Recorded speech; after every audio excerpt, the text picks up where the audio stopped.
Привет, это Навальный, и я снова с вами после очередного ареста. Здравствуй, Люба.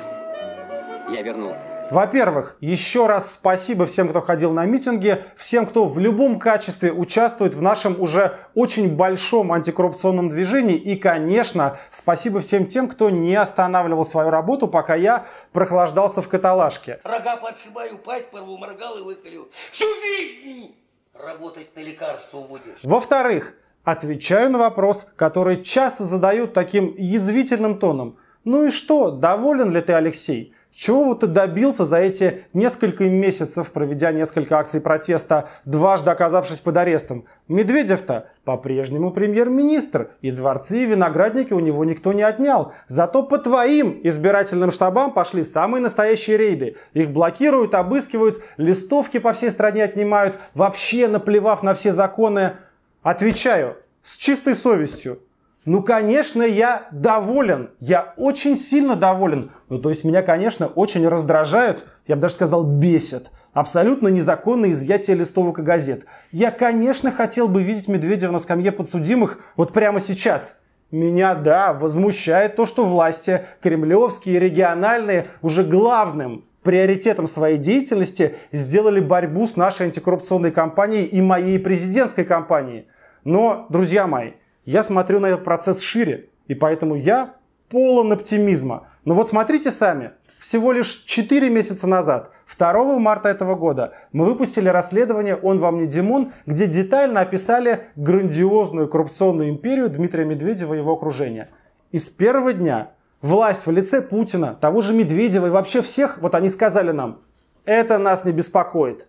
Мы сделаем так, что об этом расследовании никто в стране не узнает. Никакой новой дискуссии о размере коррупции в России не возникнет. И вот вы все умники будете обсуждать это в своем маленьком интернет-гетто на 500 000 человек. Стандартная схема. Тотальная цензура во всех крупных СМИ, телевидение, радио, газеты. Тотальный игнор со стороны чиновников и правоохранительных органов. И всегда это работало. Раньше это работало. А вот сработало ли сейчас? Смотрим социологию. Причем независимую и даже прокремлевскую, когда это касается данных ВЦИОМ и ФОМ. Треть граждан России уже хорошо знает о нашем расследовании. Половина из них считает, что факты, изложенные в нем, правдивы. 43% граждан знают, что в России проходили антикоррупционные митинги. И 58% сочувствуют митингующим. А государственный ВЦИОМ даже не стал публиковать данные о том, как граждане относятся к действиям полиции по разгону антикоррупционных акций. Просто сказали, что у респондентов они вызвали разногласия. И очевидно умолчали потому, что цифра им неприятна. Митингующих против коррупции поддерживает народ, а вовсе не тех, кто им мешает. То есть мы вместе с вами пробили все-таки эту стену цензуры и вранья, который Путин строил все 18 лет у власти. Мы смогли донести нашу информацию и наши идеи до миллионов и получить от них поддержку и сочувствие. Это без телевизора и почти без денег. Смогли мы с вами, опять же, без телевизора, без радио, без крупных газет провести за 4 месяца в общей сложности 229 митингов в 145 городах России. Где-то на улицу вышли несколько человек, где-то несколько десятков тысяч, но в целом в антикоррупционных акциях приняло участие сотни тысяч людей. И такой географический охват происходит впервые за всю новейшую историю России. И это несмотря на то, что в огромном количестве случаев власть пыталась не разрешить эти акции, а 26 марта, вы сами помните, почти все они были запрещены.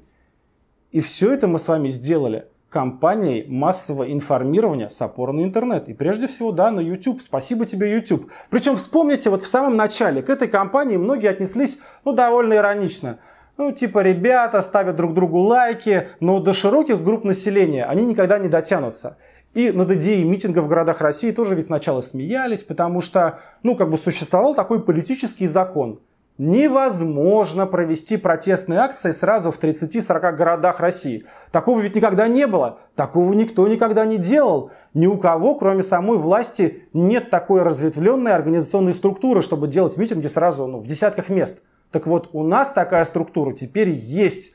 Мы с вами ее создали, она работает, и она реально меняет общественное мнение. Она влияет на миллионы людей. Поэтому и забегал Путин как ошпаренный. Поэтому продажный избирком и начал внезапно заявлять, что на выборы меня не пустят. Поэтому начали закрывать наши штабы да отнимать листовки. Они быстрее, чем многие из нас поняли, как опасно для их воровской системы наше совместное действие. Вот это, ребята, важная мысль. Осознайте ее, пожалуйста. Мы с вами еще пока думаем, ну чего там, лайки, шеры в интернете, ничего особенного. Куда нам тягаться с этим Левиафаном? А Левиафан-то уже смекнул. Как это больно, когда в тебя острыми палками тычет сразу миллион человек. И он относится ко всему этому очень серьезно, понимая неустойчивость своего положения. Кремль-то, как никто другой, осознает, что его власть держится только на вранье и на бездействии добрых людей. Поэтому я очень доволен, несмотря на то, что понимаю, трудности будут только нарастать. Мы, безусловно, победим в итоге, но сейчас, конечно, на нас попытаются нагнать жути. Ну так это и логично. Но ведь мы же требуем от них, чтобы они вернули украденные миллиарды. А у них, понятное дело, нет ни малейшего желания нам их возвращать. Поэтому будут пугать еще сильнее. Но бояться не надо. Мы видим, что общественное мнение на нашей стороне.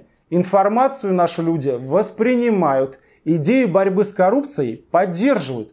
Просто нужно показывать всем, что да, есть в России большое антикоррупционное движение. А не то, что значит вот одна безнадега и все всегда будут молчать. Что делать дальше? Работать, друзья мои, работать. Ведь на этом конкретном примере мы увидели, что даже небольшие усилия приводят к очень хорошему результату. Мы можем достучаться до людей, несмотря на цензуру, замалчивание. Представляете, что было бы, если бы у нас был свой телеканал? А представляете, что было бы, если каждый из вас вложил бы в 2 раза больше своего времени в общую работу? Давайте честно себя спросим. Сколько каждый из нас в среднем инвестировал своего личного времени в антикоррупционную кампанию до сих пор?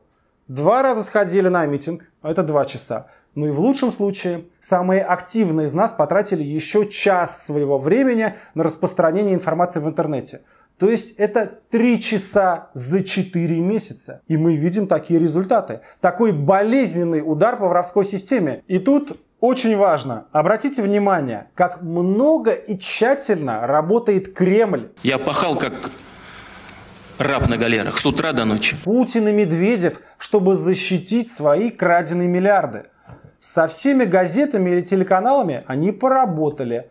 На каждый митинг где-то десятки, а где-то тысячи сотрудников полиции вывели. После первой волны митингов чуть ли не в каждом вузе и в каждой школе провели специальные лекции о том, что не нужно ходить на митинги, что это очень вредно, а ходить на любые акции протеста. Роликов для YouTube они наклепали, работу с молодежью начали, совет блогеров в Думе создают, олигархов из пыльных чуланов вытаскивают и заставляют их участвовать в клоунаде для привлечения внимания. И так далее, и так далее, и так далее.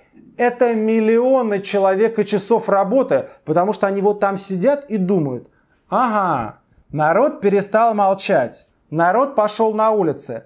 Над нашими виллами в Италии, яхтами на Сардинии и банковскими счетами в Швейцарии нависла серьезная угроза. Будем защищаться. Так а мы, глядя на это все, должны очень хорошо понимать, что тут победит тот, кто будет больше работать, кто инвестирует больше усилий, кто скажет больше слов, кто нажмет больше лайков, кто дольше простоит на митингах, кто напишет больше законопроектов. Тот, кто убедит большее количество людей вокруг себя. Самое-то главное и хорошая новость для нас, что наши усилия реально приносят отдачу. Нам без телевидения проще вести людей за собой, чем им с телевидением, потому что мы говорим правду. Потому что наша информация о коррупции и бедности, которую эта коррупция порождает, но она просто соответствует тому, что человек вокруг себя видит в реальной жизни каждый день. Но нужно работать. Под лежачий камень вода не течет. Прессуют наши штабы. Давайте еще активнее записываться волонтеры. Изъяли газеты. Ну вот в описании к ролику есть ссылка на листовку, которую можно распечатать на домашнем принтере. Раз им так не нравится распространение информации, то, пожалуйста, присоединяйтесь прямо сейчас к акции. В эти выходные, 8-9 июля, мы проводим агитационный субботник по всей стране, и вся информация тоже есть в описании к ролику. Подписи. Нам нужно больше подписей. Подпишитесь в мою поддержку прямо сейчас или убедите подписаться своего знакомого. Фильм «Он вам не Димон». Его посмотрели больше 25 миллионов человек. Классно! Но давайте вспомним, что в России 145 миллионов жителей, и 71 миллион из них ежедневно пользуются интернетом. То есть есть еще над чем поработать. Еще активнее распространять информацию. В 100 раз активнее агитировать людей вокруг себя. Деньги, они нужны, и ваши пожертвования нам очень важно. И мы обязательно должны выходить на новые митинги, несмотря на то, что их, конечно, будут пытаться запретить. Сохранять оптимизм. Помните о том, что правда на нашей стороне, и поэтому победа наша неизбежна. Ну а трудности, они всегда будут, но мы их преодолеем. Так даже интереснее. Подписывайтесь на наш канал, здесь говорят правду.